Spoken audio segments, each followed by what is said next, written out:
You, what are you doing? You can't, no, don't chew the mic. What are, you probably can't be in the shot, just saying.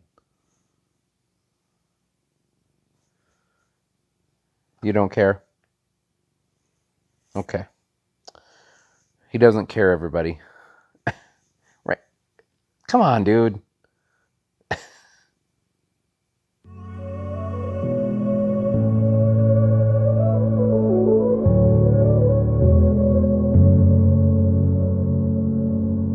Hi there, everyone. It's Clutch here from the Sodak Motorcycle Blog. Hopefully, everything's going well where you are. Things are going pretty good here. We're just entering into June now. Today is June 6th. So, today we're going to revisit the Iron Butt lessons learned. So, recently, a little backstory. Recently, this would have been the Saturday before Memorial Day this year. I started an attempt at a BunBurner Gold, which is 1,500 miles in 24 hours. And we were able to complete it on Sunday morning. I was able to do it, got it done. And I signed up. I did it via an Insta Cert through the Iron Butt Association, which I'll get into more in a little bit. But essentially, I'd submitted it on Sunday, and I had the notification by Monday morning that my ride was approved. So it's a really good process, a really good deal to use. But I just want to talk to you about the lessons I learned this time. Now, once again, I did lessons learned a few years ago after I did my first one, and we're probably going to create a link on this page somewhere here to it. But there was a few things I learned from that. Actually, I learned a lot, being my first run, and I just wanted to go back and update the run a little bit. Not only thinking from just completing a BunBurner Gold, but also from the thoughts of what has changed over the years and how is it different now than from what it was. So I think the first thing I learned, and this is a difference between the runs, I learned the BunBurner Gold is no joke. And what's crazy is I used to be so intimidated by the thought of 1,000 miles in 24 hours. I don't think I ever could imagine that I would have done 1,500 miles in 24 hours. I remember looking at a BunBurner Gold before I even did the first Iron Butt and just thinking, man, how do they do that? And look at me now. I completed one just a little over a week ago. So, and I can tell you how they did it. It's a lot of the same lessons still applied. Making your stops quick. Your stops are everything, especially on a BunBurner Gold, because you don't have hardly any time at all. I think even just mapping out the run, and this is a run doing interstates. Speed limit in South Dakota is 80. Speed limit in Minnesota is 70, and Wisconsin is 70 as well. That's the route I took. So interstate speeds, a Honda Goldwing that can go anywhere from 180 to 220 miles on a single tank. And we were still looking at, like, if I wanted to eat up every minute and show up right on time, we were still looking at most 20 minutes a stop. Like, I plotted it out with 15 minutes per stop, and I was going to have 25 minutes to spare just with my ride plan. Obviously, I knew I'd add a little bit more time because I generally ride a little bit quicker than what Google says.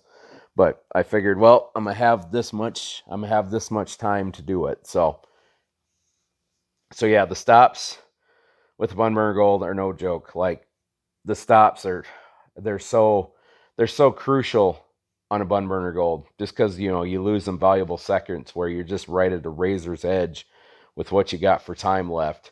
So once again, the stops being quick, those are everything, especially on a BunBurner Gold. And it's I would recommend, once again, you practice those stops, try to make them as quick as you can. I was sitting about 10 to 15 minutes per stop. I had a few stops I was able to get in 10 minutes. I think the longest one I did have one 20-minute stop, but that was it.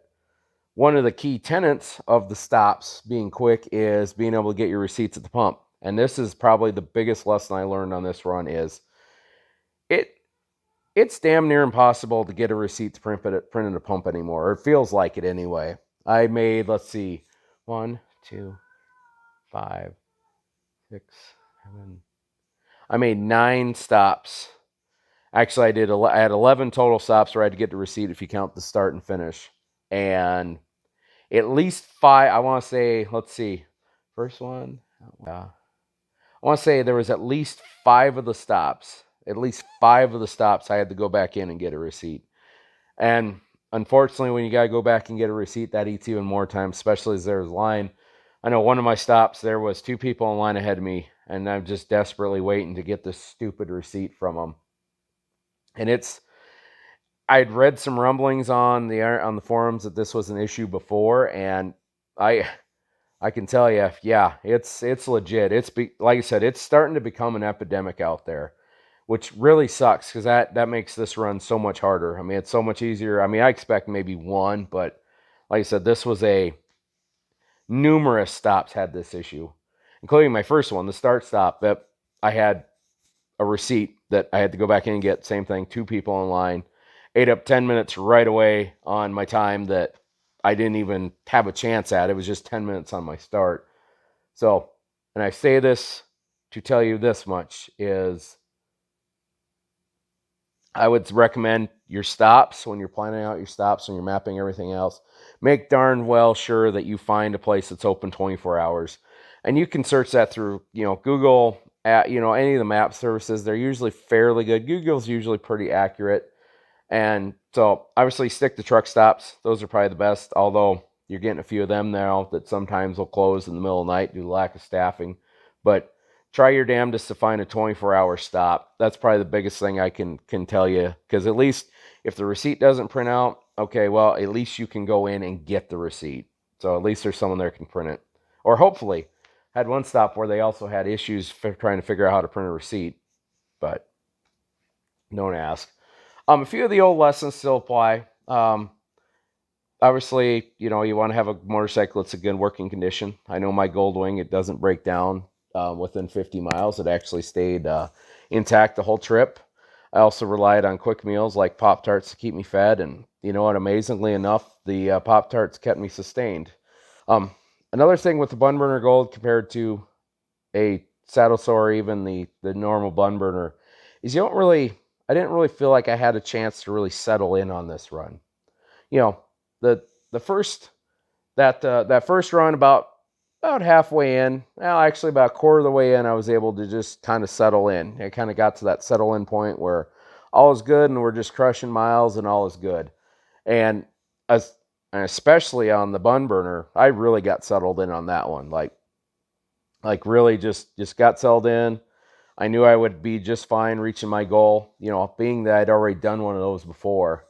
But when you make that a BunBurner Gold, that BunBurner Gold, I never really reached that settled in point the whole time with the route. I think it's just a matter of you're just worrying about is, am I gonna be able to get to my stops on time? Am I gonna make my stops quick? How much time can I save? Those things that get away. The other one's trying to sniff the phone. The other cat, that is. It's like, so, all those little things where you're focused on, you're thinking about the whole time. So I never really found that I really got really settled in and comfortable on the run. So I would definitely be prepared for that if you're going from an iron butt run to going to a saddle sore. Is, be prepared to not be as settled in as you're used to. And the other thing with that is, there was a lot of the time where I was going usually about 5 miles per hour over the speed limit, which worked fine, except for my first stop, which I had to actually stop 30 miles short, put in that gallon of gas to get to my first stop because we dealt with some pretty good, decent wind from the south. I was going, stop making so much noise. Are you settled? Okay, good. Radar settled in, everybody. But I was doing 85 miles an hour with the Goldwing. However, I was fighting the wind, meaning my fuel mileage was actually quite a bit reduced.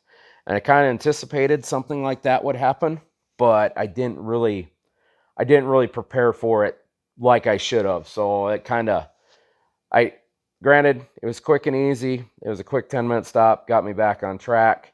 I was managing to get about 10 minutes ahead, but I also canceled that out with having to stop at a fuel station. So I would definitely, be mindful of what your fuel mileage does. I know not all bikes get as bad, but the Goldwing is one of those engines where it gets pretty bad, where it gets high revs. Um, Other than that, you just gotta. It's really a mental grind on the saddle or on the BunBurner Gold. It's really a mental grind because you're gonna have to be up for 24 hours to do it. Unless you're. I actually I like I said, I don't foresee you being able to do it and being able to get much of any substantial sleep. Maybe you might be able to get 10, 15 minutes here or there, but for the most part, your substantial sleep is just not gonna be.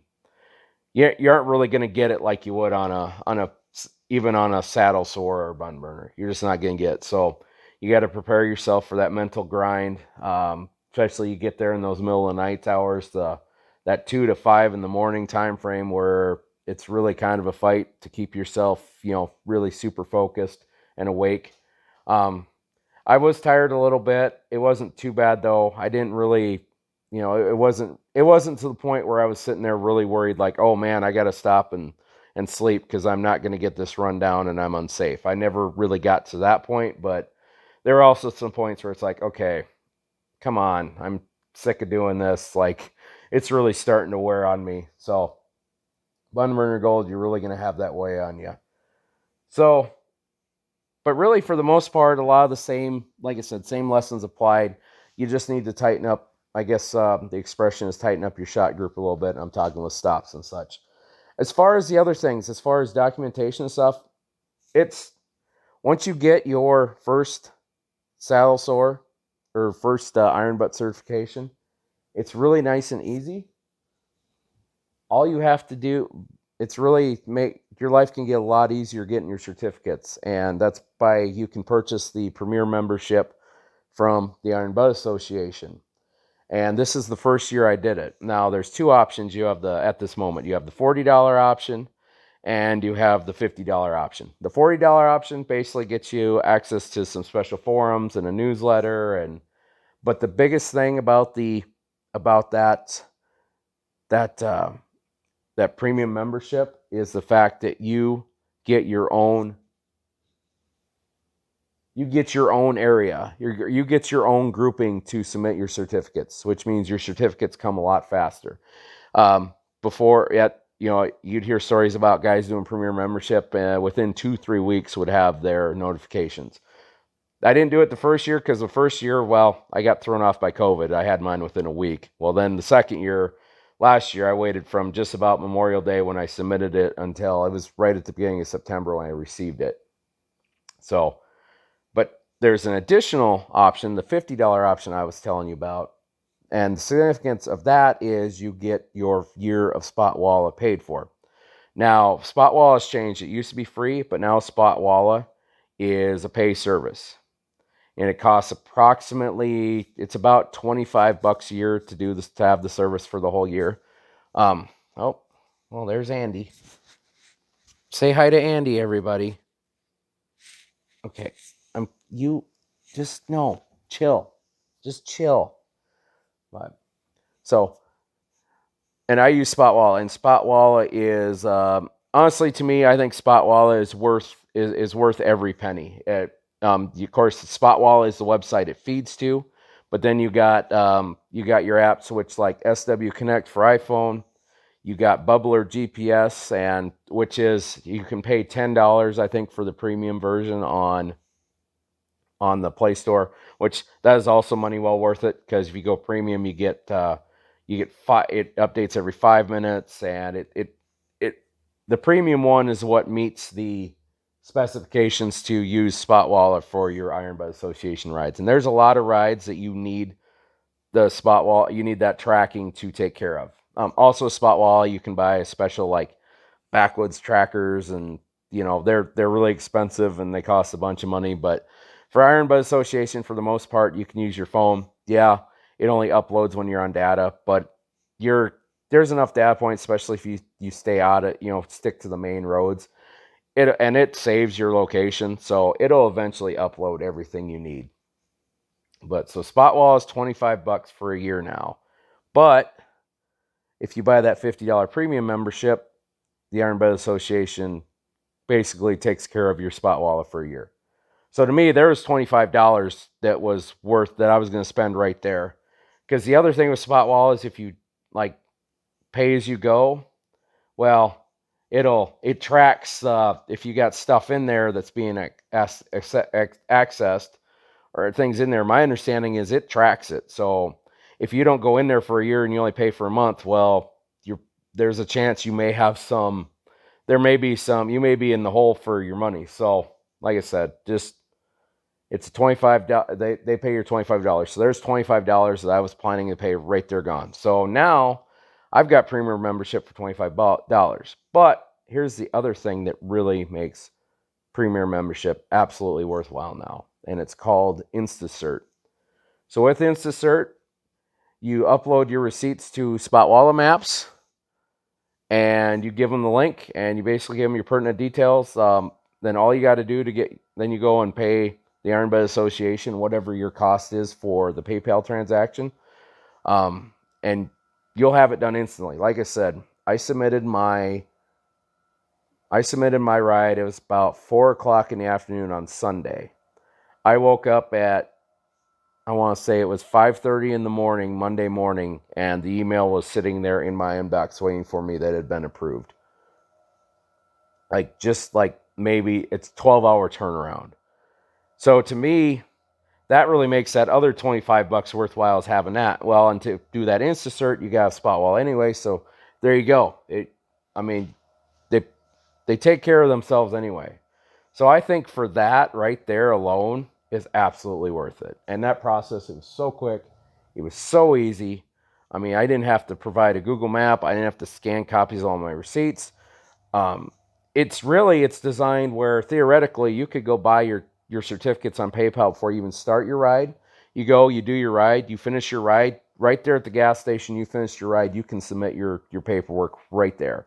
So to me, I think that is absolutely worth it. Now, obviously, you can't be a premium member until you're actually part of the Iron Bet Association. So your first certificate, the first ride you do, you're still gonna have to bite the bullet and deal with all the BS you got to deal with. I would recommend now, if you're a first timer gonna do it, I would set up your ride. I actually wouldn't worry about the Spotwall tracker on your first ride. Just do a basic ride. Make sure you get your receipts.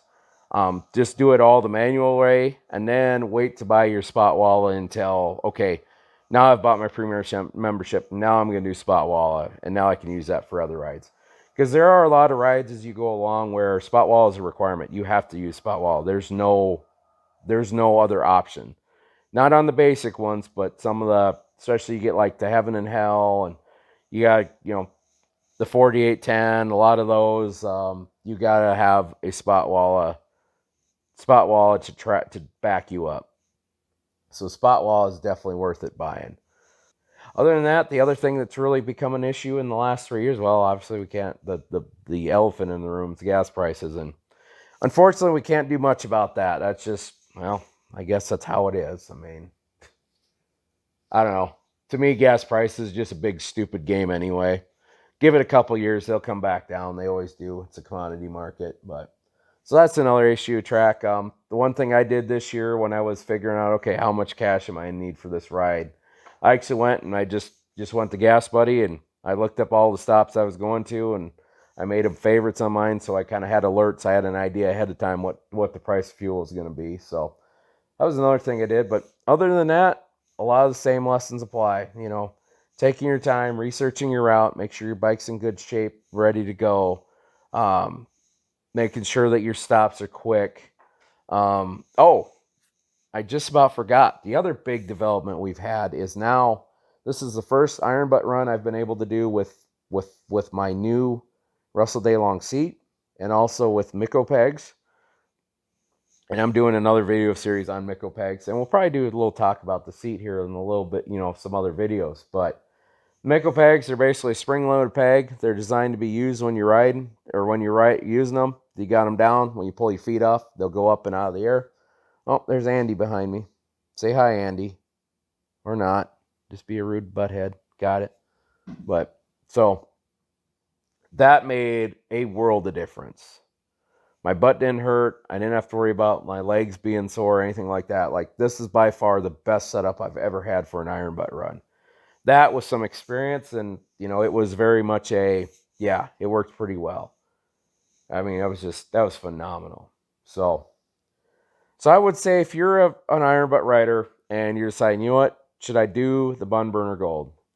I would say especially if you've done first of all, you can't do a BunBurner Gold till you've done a BunBurner. So at least that's not or no, that's not correct.